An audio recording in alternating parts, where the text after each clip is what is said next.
आपने अक्सर पेपरों में सुना होगा, क्वेश्चन ये बनता है कि जो महासागरीय उच्चावच होते हैं कितने भागों में विभाजित हैं? यही सवाल सबसे महत्वपूर्ण बनता है।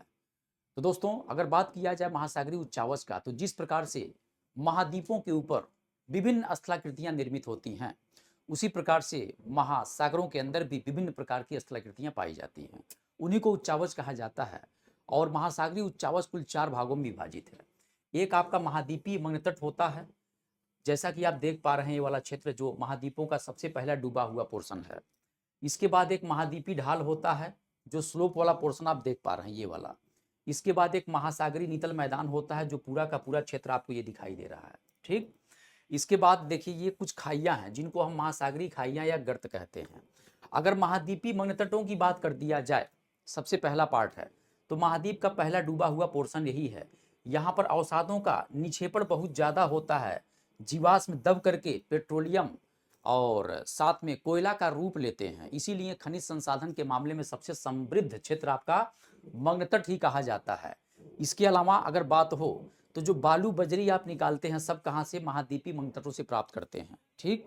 मछली पकड़ने का जो केंद्र होता है, Dagar bank, George's bank, grand bank, सब स्थापित कहाँ होता है? यही मग्नतटों पे होता है। इसके बाद चूंकि यहाँ पर स्लोप बहुत ज़्यादा है, स्लोप लगभग 2 से 5 डिग्री के आसपास होता है, किसका? महाद्वीपीय ढाल का। तो जो भी जहाज अगर मान लीजिए इस स्थिति में डूबता है यहाँ पर, तो यहाँ पर नहीं मिलेगा। जहाज डूब करके सरकते हुए आगे आ जाएगा कहाँ पर? इस मैदानी भागों में आ जाता है। ठीक। तो स्लोप यहाँ पर ज़्यादा है, इसलिए यहाँ पर खनिज संसाधनों का अभाव बहुत ज़्यादा है। लेकिन खनिज संसाधन के मामले में भी संपन्न होता है।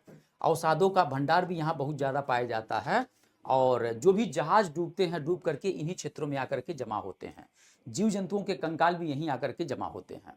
ठीक है। इसी मैदानी भागों में एक स्थलाकृति बनती है, जिसको गुयाट कहते हैं। गुयाट वास्तव में समुद्री डूबा हुआ सपाट पर्वत होता है। ठीक है, वेरी इंपॉर्टेंट।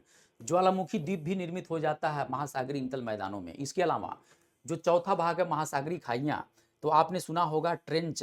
ट्रेंच मतलब खाइयाँ, जैसे मेरियाना ट्रेंच है, सुंडा गर्त है, प्यूटोरिको गर्त है, ये सभी खाइयाँ निर्मित होती हैं। तो इस प्रकार से आपने 4 महासागरीय उच्चावच देखा। एक आपने देखा क्या चीज़? मग्नतट। दूसरा महाद्वीपीय ढाल।